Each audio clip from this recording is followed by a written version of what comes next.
Meus amados, vamos abrir as nossas Bíblias em Romanos, capítulo 16. Finalmente, o último, não que estivéssemos com pressa, mas finalmente no sentido de como é bom completar essa obra, né? Estamos chegando à última exposição, naquilo que nós podemos chamar até de o Evangelho de Romanos, mas a carta do apóstolo Paulo, a epístola do apóstolo Paulo à igreja, ou às igrejas, como nós vimos no capítulo 16, tinham pelo menos 3 casas que Paulo saúda, então as igrejas que estavam ali na região de Roma. Romanos 16, 25 a 27.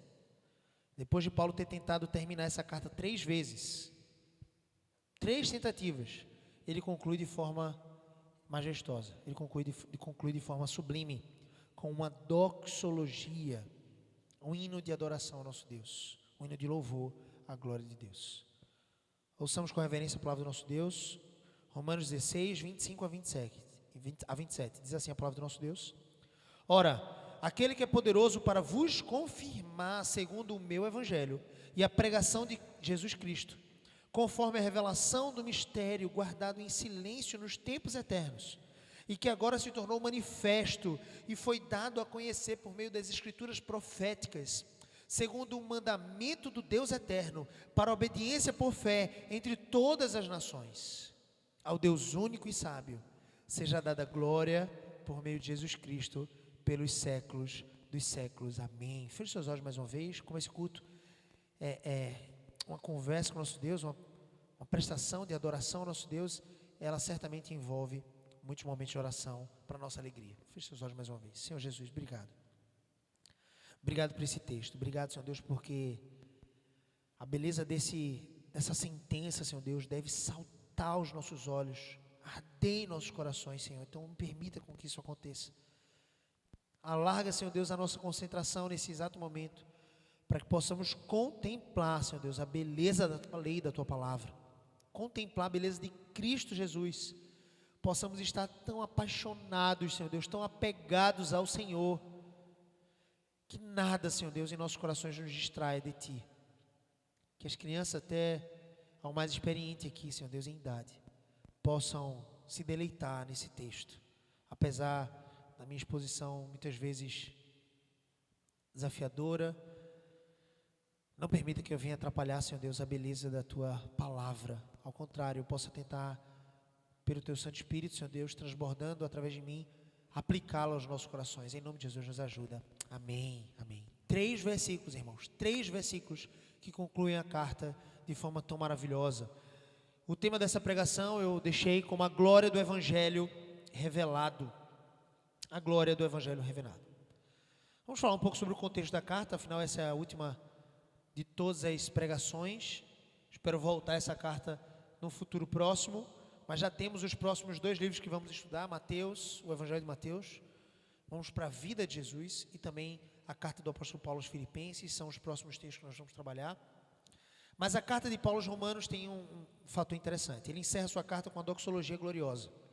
Doxologia significa exatamente isso, glória, honra e esplendor, que vem desse como que prefixo doxo, no grego seria doxa, e logia, do grego logia, é palavra, discurso, declaração. Então é uma declaração de glória, é uma palavra de glória, é um hino de louvor. E a Bíblia está repleta desses hinos de louvor, especialmente, obviamente, nos Salmos.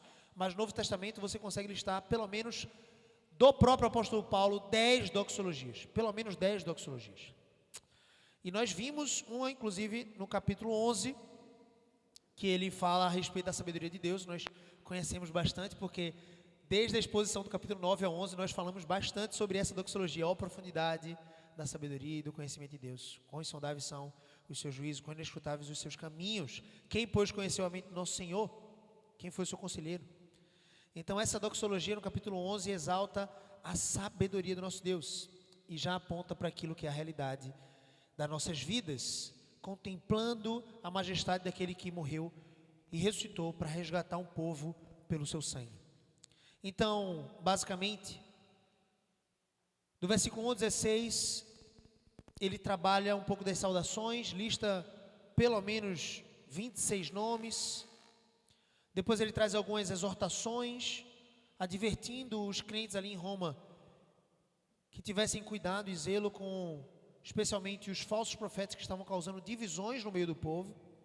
Então, do versículo 21 ao 24, ele fala sobre a sua equipe pastoral, as pessoas com quem ele caminhava. Paulo não é um pregador itinerante, sozinho, solitário. Ele é um plantador de igreja, mas ele caminhava com outros homens de Deus.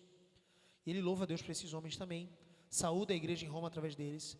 E, finalmente, a conclusão da carta, do tratado teológico mais, talvez, robusto e completo do Novo Testamento. Depois de 11 capítulos de doutrina, 4 capítulos de vida prática e um último capítulo com saudações pessoais, advertências e um hino de adoração ao nosso Deus. John Stott fala, no seu comentário bíblico, a mensagem de Romanos, ele diz: nenhuma verdade é tão gloriosa quanto o Evangelho de Jesus Cristo, e nenhum encerramento é tão adequado quanto um cântico à glória de Deus. Então ele está falando sobre esse texto em Romanos. Vamos entender um pouco do panorama dessa carta. Eu quero gastar 5 minutos trazendo um pouco desse panorama. Caleb vai me ajudar, passando slide por slide. Eu tive cuidado de, nesse culto, nessa pregação, fazer os slides para que pudesse facilitar a identificação de vocês dos textos bíblicos.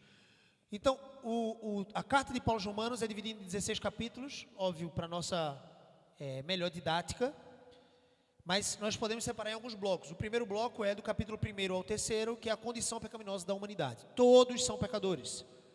É a base da verdade e da pregação do Evangelho. Nós podemos tomar todo o discurso de Paulo à igreja em Roma como um bom panorama, um bom espelho para que nós possamos pregar o Evangelho. Quando você for às ruas, talvez o início da sua pregação, o início da sua abordagem pode ser a entrega de um panfleto, pode ser uma oração pela pessoa, pode ser uma música, pode ser, às vezes, se você estiver em grupo e você for ministrar a palavra do Senhor, para pessoas de rua ou pessoas em estado de prostituição, talvez você chegue com uma água potável, uma garrafinha para entregar para aquela pessoa, e isso seja um bom início, uma boa, entre aspas aqui, não por malícia, mas por amor mesmo e zelo, uma boa isca, se é que essa palavra é adequada, uma boa isca para que a gente possa entrar com o Evangelho e pregar nova vida e salvação para aquela pessoa que está naquela condição.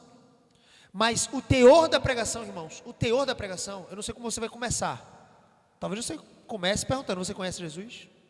Talvez você comece perguntando para a pessoa alguma coisa da vida dela, e ela talvez conte um pouco da sua história e fale que já é uma desviada da fé, ou que era firme na igreja antes de se afastar completamente, ou de que sua mãe é cristã. São muitas histórias que nós podemos encontrar na rua, mas certamente, se nós pudéssemos trazer um curso prático de evangelismo, esse curso precisa envolver a mensagem do Evangelho, arrependimento e fé. Falarmos da condição da pecaminosidade humana. Então, capítulo 1 a 3, Paulo faz isso. No primeiro capítulo, ele trata da ideia de que todos os homens são pecadores e desesperadamente corruptos, devassos diante de Deus. No capítulo 2, ele fala que os judeus também são culpados e que os judeus também são doentes, conforme o texto de Mateus que nós lemos, que Jesus veio para os doentes. O médico veio para quem estava doente, não quem se acha são, quem se acha saudável. No capítulo 3, ele conclui dizendo que todos pecaram e carecem da glória de Deus. O segundo bloco seria do capítulo 3 ao 5, que ele fala sobre a justificação pela fé. Qual o recurso que temos? Qual é o acesso que nós temos à salvação? A salvação exige perfeição. Nós podemos ser perfeitos? Pela palavra de Deus, e os 3 primeiros capítulos de Romanos dizem isso. Não podemos ser perfeitos. Então nós precisamos de arrependimento e fé naquele que é perfeito. A boa nova do Evangelho é essa. Olha, a pregação da salvação. Você precisava ser perfeito para ser salvo. Estou desesperado. Eu não consigo ser perfeito. Eu sou pecador. Olha a lei de Deus. Olha como ela é perfeita. Olha como ela é alta. Olha o padrão da glória de Deus. Eu não consigo chegar nisso. Então a boa nova do Evangelho, que significa exatamente isso, é: você precisa se arrepender do seu pecado e crer em Jesus para ser salvo. Então ele traz esse tratado sobre a justificação pela fé do capítulo 3 a 5. Começando pela justificação pela fé em Cristo Jesus. No capítulo 4 ele trata sobre Abraão, mostrando que Abraão foi justificado antes mesmo da circuncisão pela fé, antes mesmo de haver qualquer tipo de obra da lei, ele foi justificado pela fé. No capítulo 11 ele fala sobre termos paz com Deus por meio do Evangelho. E ele compara então Adão e Cristo.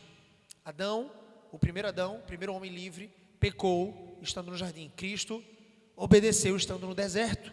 E é por meio da obediência de Cristo que nós todos, aqueles que creem, podem ser salvos. O terceiro bloco, do capítulo 6 a 8, a vida cristã e a santificação.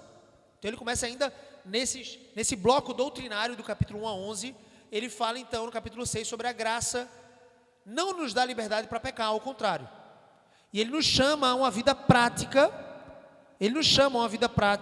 Sky, vê se eu posso vir um pouquinho mais para trás. Ou se a TV pode vir um pouquinho mais para frente, na verdade. Porque minha mãe está dobrando o pescoço ali, né, mãe? Tirou? Ai. Então, atrapalhei tudo aqui. Vamos ver se tu consegue ligar. Ver se consegue chegar. Sky, vê se eu consigo vir mais para trás. Eu consigo vir mais para trás aqui? Perdão, irmãos. Vamos com paciência, vamos chegar. Já ligou. Vamos ver aqui, Caleb. Foi? Eu estou bem aqui, Sky? Mãe, agora você vai conseguir ver os versículos, né? E os trechos do... Vamos tirar aqui agora, vamos lá. Boa. Bênção. Perdão por esse atrapalhado, irmãos. Então, no capítulo 6, ele fala, inclusive, sobre a morte para o pecado através do batismo, inclusive. Somos batizados na morte de Cristo. Então, ele fala sobre a graça não nos dá liberdade para pecar, no capítulo 6, e morremos para o pecado. No capítulo 7, ele fala sobre a luta entre a carne e o espírito. No capítulo 8, desse terceiro bloco, ele fala sobre a vitória em Cristo. Não há mais condenação, talvez um dos capítulos mais bonitos de toda a Bíblia. E que nada pode nos separar do amor de Deus que está em Cristo Jesus. No capítulo 9 a 11, fechando o bloco doutrinário, ele fala sobre o plano de Deus para Israel e os gentios. Capítulo 9, ele fala que Deus é soberano na eleição e que ele escolheu Israel, especialmente na antiga aliança. Mas nem todos os descendentes físicos de Abraão são eleitos de fato ou são salvos. No capítulo 11, capítulo 10 e 11 basicamente, ele fala sobre o remanescente fiel, especialmente no Israel, e sobre o fato de os cristãos serem o Israel de Deus. Então, até a conclusão doutrinária do capítulo 1 a 11, ele fala sobre todos pecaram. Se quiser passar mais um. Ele fala, todos pecaram e estão condenados, podem ser justificados e salvos por meio da fé em Cristo Jesus e arrependimento. Terceiro bloco, de 6 a 8, ele fala sobre os crentes viverem em santidade e morrerem para o pecado e viverem para Cristo. E o quarto bloco doutrinário, que é do 9 a 11, ele fala sobre o plano de Deus incluir judeus e gentios. Ele quebrou o muro de separação. E então ele entra nos capítulos práticos. Seria um segundo e final bloco, macro bloco da carta, do capítulo 12 ao 16. Mas então, separando rapidamente, capítulo 12, ele fala sobre a vida cristã como sacrifício vivo, uma entrega total a Deus, transformação da nossa própria mente, o uso dos dons espirituais, um amor sincero e sem hipocrisia, um relacionamento baseado na honra, paciência e serviço aos irmãos, vida prática. Capítulo 13, ele fala sobre o relacionamento com as autoridades e o amor ao próximo, obediência às autoridades que foram constituídas por Deus, desde que, claro, essas autoridades não exijam algo contrário às Escrituras e à vontade de Deus. Depois ele fala sobre o amor e o cumprimento da lei.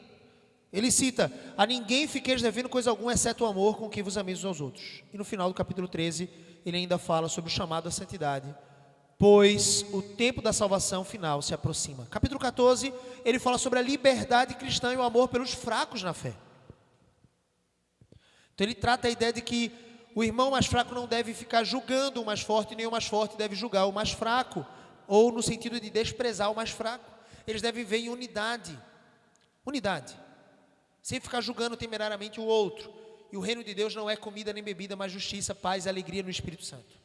O capítulo 15, ele fala sobre a unidade entre judeus e gentios. Ele trata sobre a unidade da igreja, o cumprimento das promessas aos judeus para também salvar os gentios. Ele fala sobre seu ministério e os planos de viagem, confirmando a ideia dele de ir a Roma e depois ir para a Espanha. No capítulo 16, saudações finais, advertências e finalmente doxologia, que significa louvor e glória a Deus. Amém? Então esse é o panorama da carta. Nós vamos avançar agora nesses capítulos. Se você entender os três últimos capítulos da carta aos Romanos, você vai perceber a conexão com o início da carta. Vá comigo, não sei se o texto está aqui, vá comigo para Romanos capítulo 1, versículo de 1 a 5. Talvez esse você precise abrir na sua Bíblia. Romanos 1, de 1 a 5.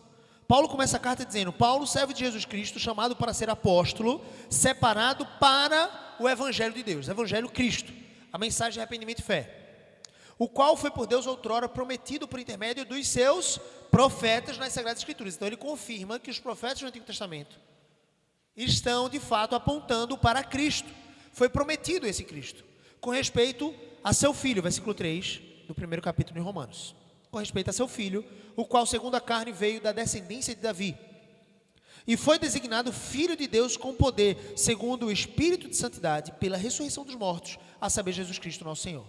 Por intermédio de Jesus, viemos a receber graça e o ministério do apostolado, Paulo está falando, por amor do seu nome, para obediência por fé entre todos os gentios. Vamos então voltar para Romanos 16, 25. Ora, aquele que é poderoso para vos confirmar segundo o meu evangelho. Aquele que é poderoso. Vamos focar nesse termo. Paulo encerra a epístola com doxologia gloriosa, exaltando a capacidade de Deus confirmar. E essa palavra no grego, confirmar aqui, é usada em outros textos. E essa palavra significa estérixe. E é o mesmo radical para esterizo. É usado também em Lucas capítulo 22, 32, quando o próprio Jesus diz para Pedro, você lembra que Pedro traiu Jesus 3 vezes, ele diz, antes ali na ceia, ele fala: Pedro, quando tu te converteres, fortalece os teus irmãos, ou seja, confirma os teus irmãos, Pedro. Vai até eles, pastoreia, cuida deles. 1 Tessalonicenses capítulo 3, 13 também usa essa palavra, esterixe, que é confirmar, a fim de que seja o vosso coração, Tessalonicenses, a igreja em Tessalônica, confirmado em santidade. Nós, irmãos, precisamos ser confirmados em santidade. Quem é poderoso para nos confirmar? Quem é poderoso? Cristo Jesus. É isso que Paulo está dizendo aqui no versículo 25. Aquele que é poderoso para vos confirmar, segundo o meu evangelho. Essa expressão não é uma expressão egocêntrica de Paulo, dizendo assim, é segundo o meu evangelho, não de Mateus, Marcos, Lucas e João, tá? Ele está trazendo a responsabilidade apostólica dele, como um dos apóstolos. Vou chegar exatamente nesse texto agora. Ele usa essa mesma expressão, segundo o meu evangelho, em outros vários textos. Eu citei 2 aqui para vocês. Romanos 2,16, no início da carta, ele diz: no dia em que Deus, por meio de Cristo Jesus, julgar os segredos dos homens, de conformidade com o meu evangelho. Então ele não está falando de conformidade com o meu evangelho, porque Deus vai julgar os homens conforme a minha vontade, não. Deus vai julgar os homens conforme a vontade dele, que foi manifestada a mim por meio da revelação de Cristo. E eu estou trazendo fielmente o meu evangelho, ou seja, o evangelho de Cristo Jesus para vocês. Em 2 Timóteo 2,8, Paulo também escreve: lembra-te de Jesus Cristo, ressuscitado dentre os mortos, descendente de Davi segundo o meu evangelho. Então, mais uma vez, é para a gente entender que essa expressão não é egocêntrica. Ele traz, sobretudo, a responsabilidade dele como apóstolo de fielmente pregar o evangelho.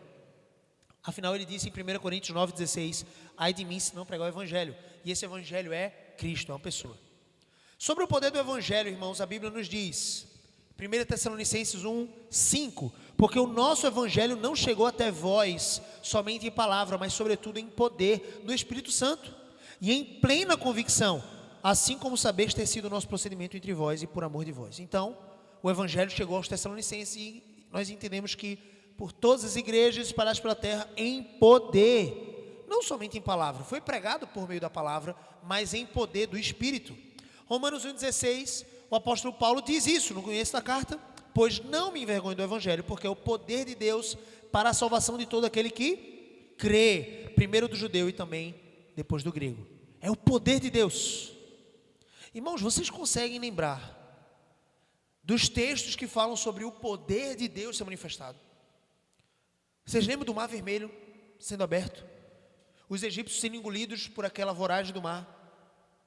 Você lembra da coluna de fogo? Ou você lembra da voz de Deus falando com Moisés no monte, e o monte flamejando, pegando fogo em cima do monte, ele falando com todo o povo, e o povo dizendo: Moisés, é tão terrível essa cena que a gente prefere que você fale conosco. Deixa Deus falar com você e você fala conosco. Poder de Deus. Poder de Deus na boca do peixe, Jonas, 3 dias ali, uma tormenta no mar, Jesus andando sobre a tormenta das águas. Poder de Deus. Poder de Deus, irmãos, na ressurreição de Lázaro, ou do filho da viúva de Sarepta. ressurgir dos mortos. Mas o poder de Deus é manifesto sobretudo. E a sua mais alta expressão é o Evangelho, como um Deus poderoso, mas ao mesmo tempo santo e tão justo, pode perdoar pecadores como eu e você. Essa é a glória de Deus, é o poder de Deus, que deveria deixar todos que ouvem estremecidos, com os joelhos bambos, prostrados diante dele, como na transfiguração que nós lemos em Mateus aqui durante a liturgia. Os discípulos, Pedro, Tiago e João, que estavam ali em transfiguração, caíram de joelhos diante da voz que dizia na nuvem, a nuvem luminosa que envolveu Jesus: este é meu filho amado em quem me comprazo. Uma cena terrível, mas terrível no sentido de bom, mas poderoso, que causa temor.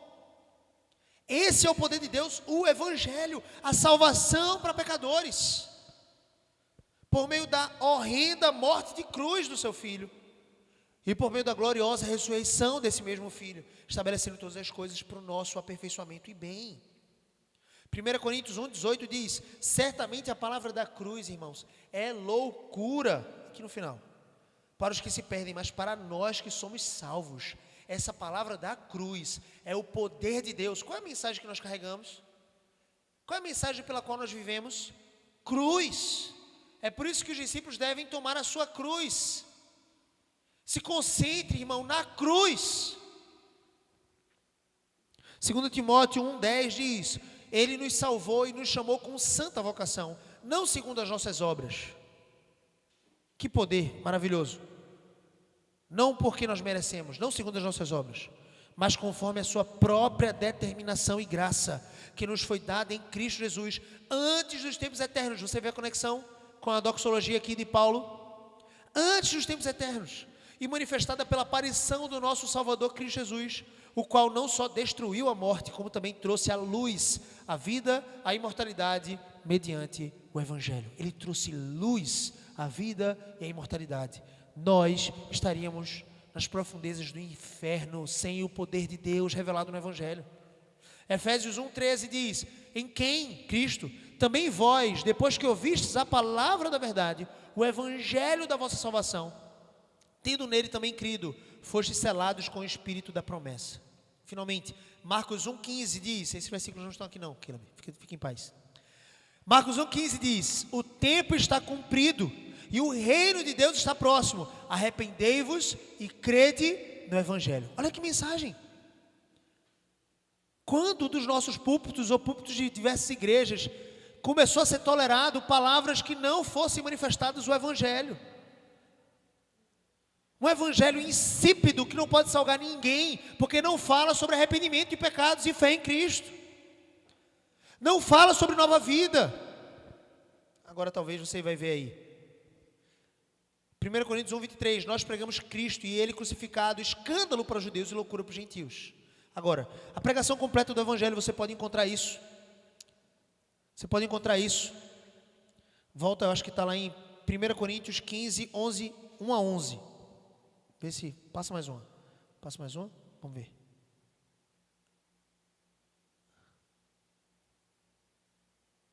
Aí. 1 Coríntios 15, 1 a 11. Irmãos, acompanhem comigo a leitura. Venho lembrar-vos o Evangelho que vos anunciei. Paulo está dizendo assim: Coríntios, eu não fui aí, não plantei a igreja, agora eu vou lembrar vocês aquilo que eu anunciei para vocês. Presta atenção, porque essa é a base para o nosso evangelismo. É isso que Paulo está lembrando. O Evangelho que vos anunciei, o qual também recebestes e no qual ainda perseverais. Então, se eles perseveram nesse Evangelho, para que Paulo está lembrando? Porque nós precisamos, como Lutero bem disse, pregar o Evangelho para nós mesmos todos os dias. Por ele também sois salvos, se retiverdes a palavra tal como eu vos preguei, a menos que tenha escrito em vão. Então nós somos salvos por essa palavra, se retivermos essa palavra, como foi pregada, fielmente.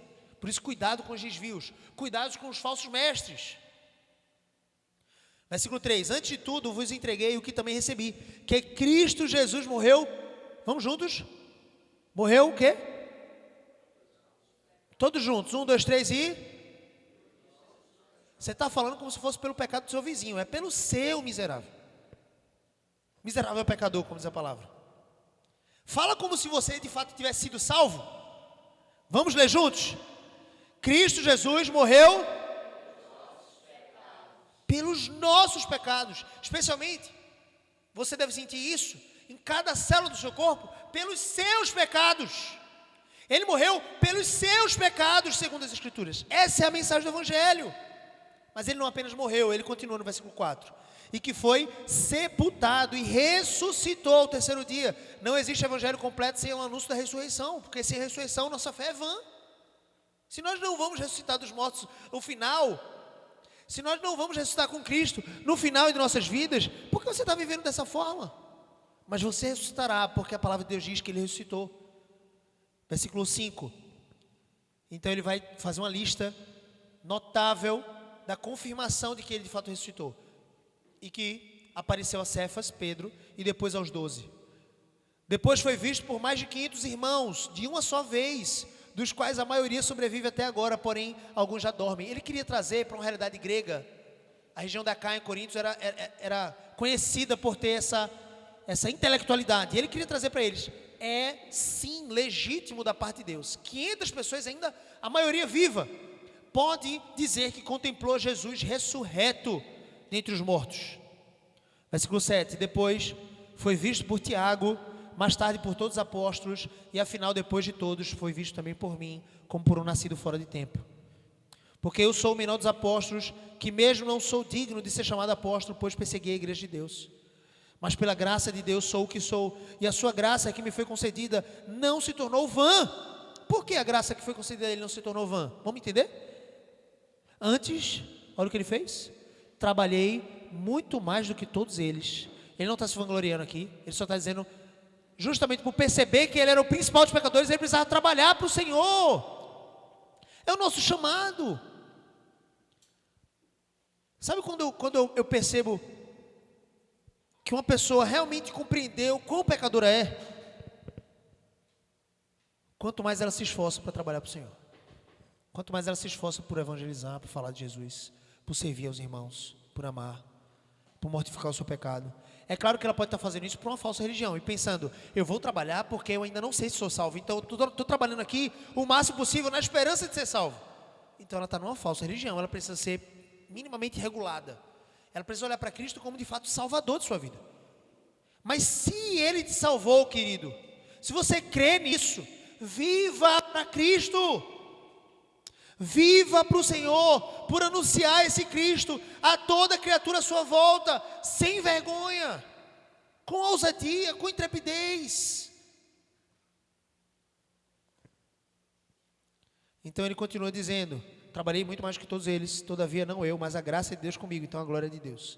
Versículo 11, portanto, seja eu, ou seja eles, assim pregamos e assim crestes. O quê? Cristo morreu pelos nossos pecados, segundo as Escrituras.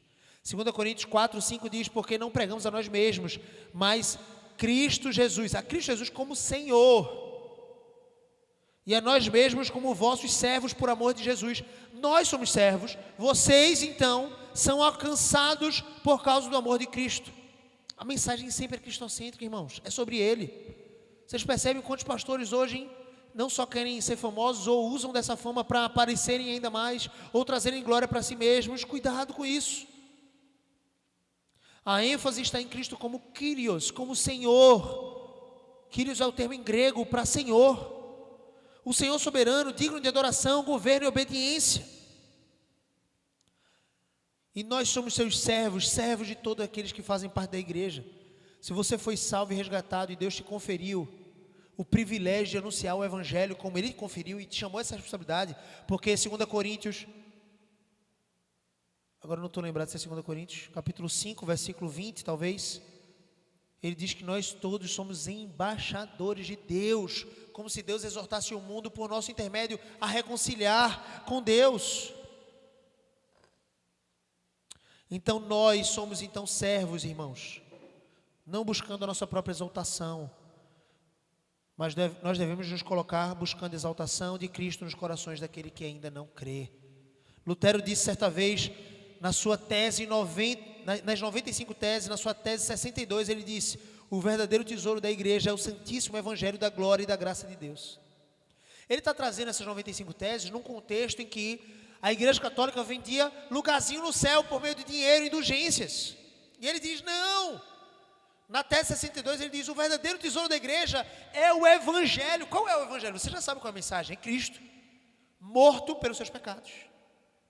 São 6, pelo menos, das 95 teses, exaltando o poder do evangelho, como o único meio de graça e salvação, em contraste com as indulgências, que traziam méritos para os homens por meio de riquezas. Ah, o seu parente morreu? Paga aqui uma indulgência, porque ele vai para o céu, na hora. Lutero está evocando essa ideia de que só o evangelho pode salvar em vida. Eu vou listar aqui algumas dessas teses. Tese 36. É um bom texto, um bom documento para a gente estudar depois das 95 teses. De repente, na escola dominical, quando começar, a partir das próximas semanas. Tese 36 diz assim, Lutero, qualquer cristão verdadeiramente arrependido tem o direito à remissão plena da pena e da culpa do pecado, mesmo sem as cartas de indulgência. Você se arrependeu, meu amigo? Você creu em Cristo Jesus, você está salvo. A indulgência não permitia isso. Calma, você crê em Cristo Jesus, mas você tem que pagar uma indulgênciazinha aqui para a igreja. E aí eles construíram todas aquelas capelas magníficas, digamos assim, com dinheiro desse engano. A tese 37, Lutero disse, qualquer cristão verdadeiro, seja vivo ou morto, participa de todos os bens de Cristo e da igreja por dom de Deus. Afinal, a fé é dom de Deus, mesmo sem a carta de indulgência.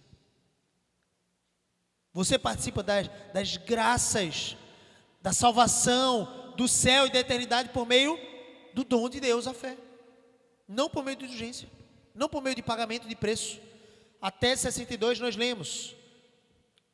A tese 63, em conformidade com a 62, ele diz, este tesouro, porém, é com razão o mais odiado por todos. O tesouro de ser salvo de graça, sem mérito. A religião católica romana ainda é cheio disso. Ainda que não haja indulgências, existem penitências ou tantas outras coisas que você precisa fazer para ser salvo e não simplesmente se arrepender dos seus pecados e crer em Cristo. Ainda é lei do engano. Ainda coloca o Papa como autoridade suprema acima da própria Escritura. Então não, irmãos. A fé católica não é irmã de uma fé protestante em Cristo Jesus, evangélica. Eu não descarto o fato de que existe, pela graça de Deus, alguns salvos dentro da igreja católica, não descarto. Mas os líderes que ensinam erradamente, o clérigo que está lá corrompido e corrompendo outros com um falso ensino, não. Mas eu espero que aqueles que, sendo salvos, estando dentro dessa igreja, por ter uma fé sincera em Cristo Jesus e arrependimento dos seus pecados, e que rejeitam os próprios ensinos da igreja católica, possam um dia, então, transferir, entre aspas, o seu passaporte para uma igreja em que eles possam ser exortados, encorajados na palavra. Esse tesouro, porém, é com razão mais odiado do evangelho, por ser o primeiro. E o último, que é as indulgências, o mais amado. As pessoas amam as facilidades. Ah, mas eu não tenho que pagar nada. Não, eu tenho que pagar alguma coisa. O preço não é com dinheiro, o preço é de sangue. A tese 92 diz, desejamos rejeitar a opinião daqueles que dizem que as indulgências do Papa são o dom de Deus. Porque para salvar tem que ser o dom de Deus. E alguns diziam isso. Para você ser salvo tem que ter o dom de Deus, então é a própria indulgência. Pelo qual o homem é reconciliado com Deus, somente pelo Evangelho. A tese 93, é necessário ensinar aos cristãos que o bem que o homem faz, embora seja o melhor possível, nunca será suficiente para alcançar a remissão do pecado. Se você tem esforçado, se você tem aplicado boas obras, não vai ser suficiente. Só o Evangelho é suficiente. Irmãos, segundo ponto dessa pregação, e agora nós avançamos no primeiro, que era um pouco mais longo, depois do panorama. Segundo ponto, e até o quarto é um pouco mais curto. O mistério que estava oculto agora plenamente foi revelado. Observe o versículo 25, final dele. Conforme a revelação do mistério guardado em silêncio nos tempos eternos. A revelação do mistério não é algo enigmático simplesmente, mas é algo que estava escondido em Deus e agora foi plenamente revelado. Foi apontado pelos profetas, mas caiu as escamas dos olhos dos apóstolos quando eles viram Cristo ressurreto. Efésios 3, 4 a 6 diz, o mistério de Cristo, o qual em outras gerações não foi dado a conhecer, agora revelado aos seus santos apóstolos e profetas. Qual é esse mistério? A saber, que os gentios são co-herdeiros, membros do mesmo corpo e co-participantes da promessa em Cristo Jesus por meio do Evangelho. Gentios e judeus, um só povo, um só Israel de Deus. O que antes era sombra, agora é luz, irmãos. O que antes era promessa, agora é cumprimento dessa promessa. O que antes era exclusivo a Israel como nação, e embora muitos da nação de Israel não estivessem participando da salvação em Cristo, porque sendo circuncidados na carne e não andando em conformidade com a vontade de Deus, eram inimigos da cruz de Cristo, obviamente, e morreriam e iriam para o inferno condenados. Mas o que era exclusivo para a nação de Israel, agora é universal em Cristo Jesus. Thomas Watson escreveu: o Antigo Testamento é o Evangelho em botão. Botão é uma expressão para o início de uma flor. Então, a flor chegou na ideia de botão. Então, ele agora está, como se fosse, ele está no estado embrionário. Ele ainda não se desenvolveu para florescer totalmente. Então, ele diz que o Antigo Testamento é o Evangelho em botão. O Novo Testamento é o Evangelho em flor. É o Evangelho em flor. E aí ele usa nos tempos eternos. Veja Tito, capítulo 1, versículo 2 e 3. Aqui. Depois você confere nas Escrituras, você pode anotar sobre isso. Na esperança da vida eterna que o Deus que não pode mentir, glória a Deus por isso, prometeu antes dos tempos eternos, e em tempos devidos manifestou a sua palavra mediante a pregação que me foi confiada por mandado de Deus, nosso Salvador. Ele manifestou por meio da pregação, a pregação de Cristo Jesus como Senhor e Salvador das nossas vidas. Irmãos, esse mistério que era guardado em silêncio nos tempos eternos, agora nos foi revelado, e nós temos essa revelação do mistério, e precisamos agora compartilhar com toda a gente. Versículo 26, e que agora se tornou manifesto, foi dado a conhecer por meio das escrituras proféticas. Vamos entender isso. Por meio das escrituras proféticas. O Antigo Testamento apontava sempre para Cristo, nós já sabemos disso. Mesmo que nem todos entendessem que os gentios também serão salvos, Deus sempre revelou essa ideia, essa noção. O seu coração já estava voltado para a salvação universal. Essa salvação universal não é que todo ser humano vai ser salvo, por favor. Isso é o universalismo, e o universalismo é uma heresia perigosíssima, que lança muitas pessoas no inferno, por pensarem, faça o que você tiver que fazer, você ainda assim vai ser restaurado e salvo. Porque Deus, sendo tão amoroso, não pode condenar eternamente ao inferno. Essa heresia universalismo, essa palavra universalismo, tenta esconder a verdade de que existe um inferno e uma condenação para aqueles que não creem em Cristo. E basicamente elas colocam em descrédito a obra vicária de Jesus.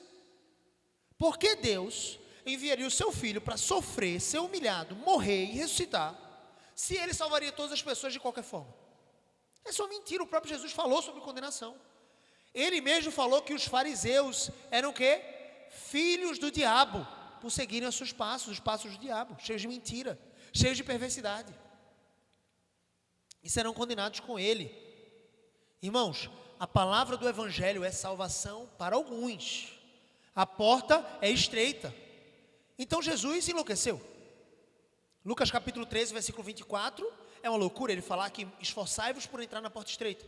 Como? Se todos serão salvos, de acordo com a heresia universalista. Não. Serão salvos aqueles que entrarem pela porta estreita. E quem é a porta? Cristo. Ela é larga o suficiente para que todo aquele que se arrepende dos seus pecados e crê, entre por ela. Mas ela é estreita o suficiente para que todo aquele que rejeita a obra de Cristo seja condenado. Irmãos, essa salvação é universal no sentido de que ela alcança todas as tribos, todas as nações, todos os povos, todas as raças. Todos os tipos de pessoas podem ser alcançados por esse Evangelho. E ele foi ordenado eternamente por meio das escrituras proféticas. Veja, nós cantamos essa música, Emaús. Quem é esse que vem, né? Jesus caminhou com 2 de seus discípulos depois da ressurreição, eles não reconheceram o Mestre. Mas o que foi que ele fez? Observe Lucas capítulo 24, versículo 27. E começando por Moisés, Jesus, discorrendo por todos os profetas, começou pela lei, apresentou todos os profetas. Que deleite, que jornada, que caminhada. Ao mesmo tempo eu imagino, por mais que eu não duvide que Jesus consiga ser objetivo e fazer isso em menos de 1 hora, coisa que eu muitas vezes não consigo. Então eu não duvido que Jesus seja objetivo e que ele conseguisse fazer toda essa exposição em pouco tempo. Mas talvez algumas horas caminhando com esses homens até chegar à cidade de Emaús.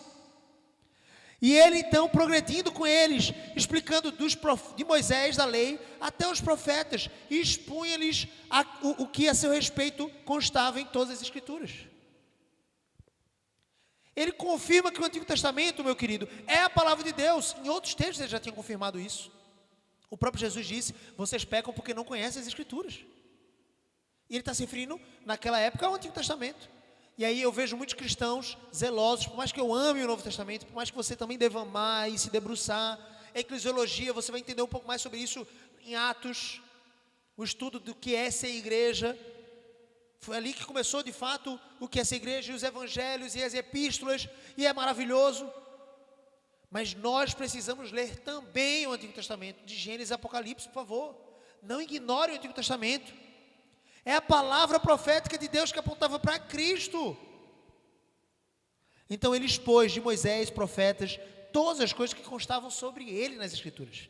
Romanos 3:21 ele diz: mas agora sem lei se manifestou a justiça de Deus testemunhada pela lei e pelos profetas. Paulo está dizendo lá em Romanos 3 o que ele confirma aqui. Veja que essa doxologia, Romanos 16, 25 e 27, é um resumo de toda a carta. É um resumo de toda a carta. Nós já voltamos em vários versículos aqui da carta do apóstolo Paulo aos Romanos, em que ele já trouxe esses conceitos. Testemunhada pela lei e pelos profetas. O quê? A justiça de Deus em Cristo. João capítulo 5, versículo 39 diz: examinai as Escrituras, Jesus dizendo, aquele texto que eu acabei de citar, porque julgaste ter nelas a vida eterna, e são elas mesmas que testificam de mim. Jesus está falando sobre o Antigo Testamento, mas obviamente, isso nós podemos entender hoje, envolve todas as Escrituras. Romanos 1, de 1 a 2, Paulo, separado para o Evangelho de Deus, o qual foi por Deus outrora prometido por intermédio dos seus profetas nas Sagradas Escrituras. 2 Timóteo 3,16, toda Escritura é inspirada por Deus e útil para o ensino, para a repreensão, para a correção e para a educação na justiça, a fim de que o homem de Deus seja perfeito e perfeitamente habilitado para toda boa obra, o versículo 17. Então toda a Escritura, Gênesis e Apocalipse, se debruça sobre ela. 2 Pedro 1, 20 a 21. Sabendo primeiramente isto, que nenhuma profecia da Escritura, toda a Escritura, provém de particular elucidação humana. Porém, porque nunca jamais qualquer profecia foi dada por vontade humana. Entretanto, homens santos falaram da parte de Deus, movidos pelo Espírito Santo. A revelação do Evangelho não é um plano de última hora, queridos. Foi feito desde os tempos eternos. Enviar Cristo Jesus para morrer em nosso lugar, para nos salvar toda a nossa pecaminosidade e da condenação eterna, não foi um plano B. Agora Adão pecou, o que nós vamos fazer junto com o selo da Trindade? Não. Já estava estabelecida antes dos tempos eternos. Jonathan Edwards falou certa vez: Deus ordenou a salvação antes da fundação do mundo e revelou essa salvação no tempo certo por meio da sua palavra. E essa palavra, em João capítulo 1, é o verbo de Deus, Cristo Jesus, que estava no princípio com Deus. Gálatas 4:4, o apóstolo Paulo escreveu: vindo, porém, a plenitude do tempo, Deus enviou seu Filho, nascido de mulher sob a lei. É a plenitude do tempo. Chegou o momento. Volte agora para o texto de Romanos 16. Segundo o mandamento do Deus eterno, revelado nas Escrituras proféticas, e aí o final do versículo 26. Tem uma finalidade. Para obediência por fé. Para obediência por fé. O propósito não é apenas informar, querido, mas transformar. O Evangelho exige uma resposta. O Evangelho está dado para todo aquele que nele crê. Você tem que responder com fé, com arrependimento. E obviamente, eu sempre digo, as exigências da salvação são: se a salvação exigir a perfeição e nós não podemos ser perfeitos, somos pecadores. E então veio o Evangelho com a boa nova que disse: arrependimento e fé para a salvação. Agora esse arrependimento e fé precisa gerar um fruto. Qual é esse fruto? Obediência. Obediência. Como Jesus agradou a Deus? Por que Deus Pai disse sobre o Filho: este é meu Filho amado, a ele ouvi, em quem me comprazo? Porque ele era perfeitamente obediente. Hebreus 1:9, um dos meus textos favoritos de toda a Escritura, diz que Jesus odiou a iniquidade e amou a justiça, a obediência aos mandamentos. E Deus então, o Pai, o ungiu com óleo de alegria como nenhum dos seus companheiros. Ele recebeu toda a alegria porque ele era obediente. Irmãos, anotem essa equação, vocês já ouviram isso algumas outras vezes aqui. Mas anotem e propaguem isso por todos os cantos da terra. Felicidade é igual a obediência a Deus. Nós precisamos nos esforçar por essa obediência, embora ainda imperfeitos. Precisamos, quando desobedecemos ao Senhor em pecado, nos ajoelharmos de prostrados diante dEle e clamarmos pelo seu perdão e graça. Mas nos levantamos novamente para obedecer. É uma resposta. Olha o que diz o texto sagrado: para a obediência por fé. João Calvino escreveu nos comentários aqui desse texto de Romanos: a fé que salva é sempre uma fé obediente. Sempre se manifesta com obediência. A fé, queridos, não é uma sugestão, é um chamado de Deus à redenção do homem. E ao mesmo tempo, esse homem precisa se render, se prostrar diante das suas ordens. Afinal, você não vai ser salvo se você considerar Jesus como seu Salvador. Você não vai ser salvo se você considerar Jesus como seu Salvador. Você será salvo se você considerar Jesus como seu Senhor, e eu diria, e Salvador. Ele te salvou, Ele morreu pelos seus pecados. Mas para que você o considere como Senhor. E quando o Senhor fala, nós nos calamos. Quando o Senhor fala, nós nos prostramos em obediência e em atenção. Precisamos estar atentos a essa palavra, não nos desviarmos dela.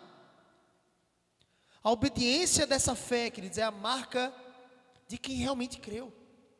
Romanos 1,5 diz: por intermédio de quem viemos a receber graça e apostolado, por amor do nome de Cristo, para a obediência por fé entre todos os gentios, entre todas as nações, ele diz aqui no versículo 26.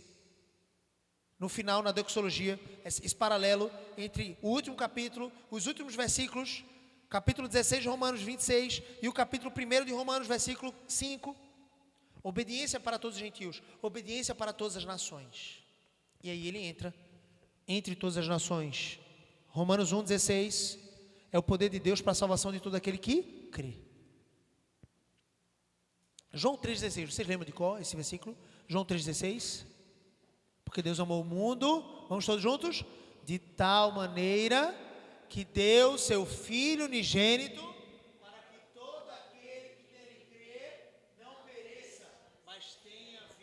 vamos mais uma vez?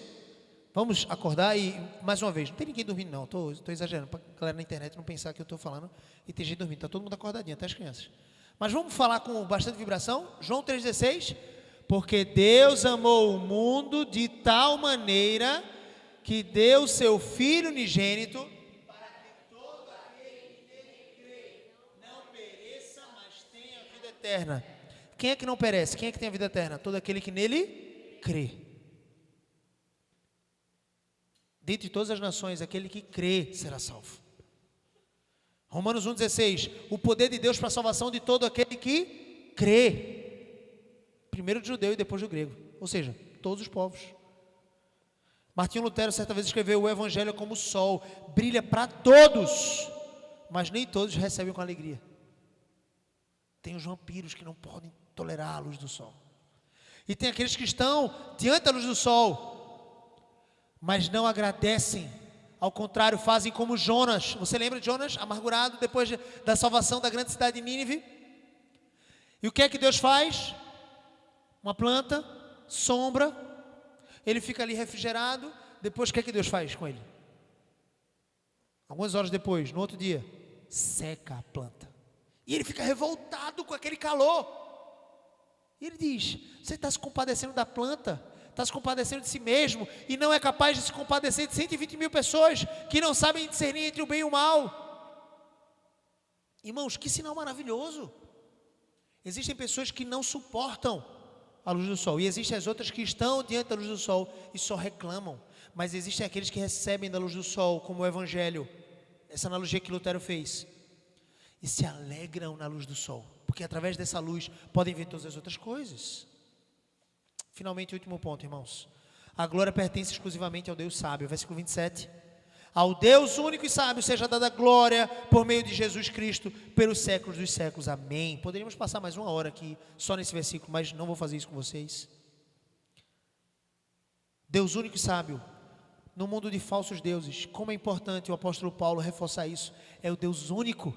Irmãos, é o Deus único. É por isso que você vai ser odiado na sua escola, no seu trabalho, talvez. A não sei que você esteja cercado de pessoas que te dão uma certa liberdade de pensar de forma diferente, mas quando você afirmar, ei, eu te convido, se arrepende dos seus pecados e crê em que Jesus, esse é o convite do Evangelho, venha ser salvo. Mas calma, Gabriel, você está dizendo que Jesus é o único caminho, isso me assusta, isso me deixa revoltado. Por quê? Porque você está dizendo que a única forma de ser salvo é Jesus e as outras religiões. A pessoa não tem religião nenhuma, mas ela quer defender esse ponto. Então você começa a ser odiado, porque todas as outras religiões se permitem. Mas a religião verdadeira, Cristo Jesus diz, o único caminho, a verdade e a vida é o próprio Cristo. Ninguém pode ser salvo se não for por Ele. Então as pessoas começam a te odiar. Nesse mundo de falsos deuses, Paulo exalta o verdadeiro e único Deus, em sabedoria e glória. 1 Coríntios 2, versículos 6 a 9 diz, entretanto expomos sabedoria entre os experimentados, não porém a sabedoria deste século, ou seja, desse mundo, não conforme o pensamento desses homens, nem a dos poderosos dessa época, que se reduzem a nada. A sabedoria dos poderosos dessa época se reduzem a nada. Tem esse versículo? 1 Coríntios 2, 6 a 9? Talvez não. Mas falamos a sabedoria de Deus em mistério. Que mistério? Revelado, Cristo, para a salvação daquele que crê. Outrora oculta, versículo 7, 1 Coríntios 2, tá? A qual Deus pré-ordenou desde a eternidade para a nossa glória, para a nossa alegria. Versículo 8, sabedoria é essa que nenhum dos poderosos desse século, deste mundo conheceu, porque se a tivessem conhecido, jamais teriam crucificado o Senhor da glória. Ele está se referindo especialmente aos judeus, que achavam ter a sabedoria de Deus, mas não tinham, aqueles que não se converteram. Versículo 9, finalmente ele diz, mas como está escrito, nem olhos viram, olha a sabedoria de Deus, nem ouvidos ouviram, nem jamais penetrou em coração humano o que Deus tem preparado para aqueles que o amam. E aí sim, a doxologia em Judas, capítulo 1, versículo 24 e 25, uma doxologia muito próxima, muito parecida com a que Paulo escreveu aqui em Romanos 16, 25 a 27. Observe esses dois versículos de Judas. Judas só tem um capítulo, tá, irmãos? Mas eu coloquei assim para ninguém confundir, achando que tem 24 e 25 capítulos, tá? Judas 1, 24 e 25 diz, ora, aquele que é poderoso para vos guardar. Veja como é parecido. Versículo 25 de Romanos. Aquele que é poderoso para vos confirmar segundo o meu evangelho. E aqui em Judas. Ora, aquele que é poderoso para vos guardar de tropeços e para vos apresentar com exultação, imaculados diante da sua glória, a único Deus, nosso Salvador, mediante Jesus Cristo, nosso Senhor, glória, majestade, império e soberania, antes de todas as eras, e agora, e por todos os séculos. Antes de todas as eras, e agora, e por todos os séculos. Amém. Calvino comentou sobre Romanos 16, 27. Paulo encerra magnificamente com essa doxologia. Vocês lembram, não é o que significa doxologia? Doxa, glória, honra, esplendor. Logia, palavra, discurso. Então é uma palavra de glória, é uma palavra de louvor, é um hino de louvor a Deus. Doxologia é isso. Então Paulo encerra magnificamente com essa doxologia para mostrar que todas as riquezas da sabedoria de Deus são reveladas em Cristo. E que não há outro caminho de glorificar a Deus se não for por meio de Cristo. Colossenses 2,3 diz o quê? Em Cristo Jesus estão ocultos todos os tesouros da sabedoria e do conhecimento. Não vai adiantar você ser um Elon Musk, colocar o ser humano no espaço, tantos satélites, embora você possa gostar do trabalho dele, não tem problema. Mas não vai adiantar você ser um Cristiano Ronaldo, um Lionel Messi, alguém tão relevante e conhecido, alguém tão atlético e exemplar em certa medida, se você não tiver a sabedoria revelada em Cristo para salvação, para salvação. Então é esse Cristo, seja dada a glória, esse Deus seja dada a glória. John Tedros escreveu, a glória de Deus é o fim último de todas as coisas, inclusive da salvação. É a glória de Deus. Somos salvos para a glória de Deus. Somos aperfeiçoados, santificados para a glória de Deus. Crescemos em obediência para a glória de Deus. Quando nos tornamos mais parecidos com Cristo, glorificamos mais a Deus e recebemos dele toda a alegria. É tudo para a glória dele. Por meio de Jesus Cristo, próximo aí, Caleb. Por meio de Jesus Cristo, toda a glória a Deus deve passar pelo Filho. Ele é o mediador da revelação e da redenção a Cristo, a Deus, perdão. João 14,6 diz, eu sou o caminho e a verdade e a vida, ninguém vem ao Pai se não for por mim. E finalmente uma doxologia interessante, em Hebreus 13, também é uma doxologia bem próxima, bem parecida com o texto de Romanos 16. A doxologia de Hebreus 13, 20 a 21 diz: ora, o Deus da paz, que tornou a trazer dentre os mortos a Jesus nosso Senhor, o grande pastor das ovelhas, pelo sangue da eterna aliança, sangue esse que nós celebramos aqui na Santa Ceia, que Ele vos aperfeiçoe em todo bem, para cumprirdes a sua vontade, em obediência, obviamente, operando em vós o que é agradável diante dEle, por meio de quem? De Jesus Cristo, a quem seja dada a glória para todo sempre, amém. A Ele seja dada a glória para todo sempre, amém. Para todo sempre, ou pelos séculos dos séculos, são expressões utilizadas para dedicar louvor ao Deus soberano e eterno. Finalmente, pelos séculos dos séculos, amém. O encerramento eterno, digno da profundidade de Romanos. Apocalipse 5:13, tem tantos outros textos que narram essa mesma expressão. Olha o que diz: então ouvi que toda criatura que é no céu e sobre a terra, debaixo da terra e sobre o mar, e tudo o que neles há, estava dizendo: aquele que está sentado no trono e ao Cordeiro, seja o louvor e a honra e a glória e o domínio pelos séculos dos séculos. Vocês dizem amém, amém. Irmãos, isso precisa nos emocionar, isso precisa mexer com as nossas entranhas. É o nosso Deus glorioso, vitorioso. É por isso que todo homem deve obedecê-lo, se afastar do pecado, se afastar daquilo que desagrada, se afastar daquilo que o desvia do caminho. É por isso que devemos nos alegrar no caminho estreito, irmãos. Algumas últimas aplicações, eu já fiz algumas, mas a primeira aplicação eu queria trazer para vocês desse texto em Romanos 16, 25 a 27. O Evangelho não apenas salva, mas ele sustenta, fortalece e confirma os crentes.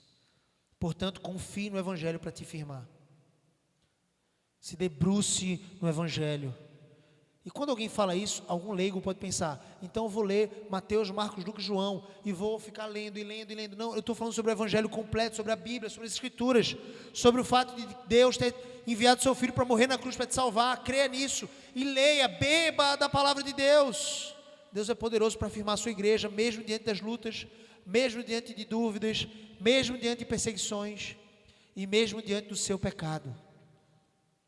Creia, se arrependa, volte-se para o Senhor.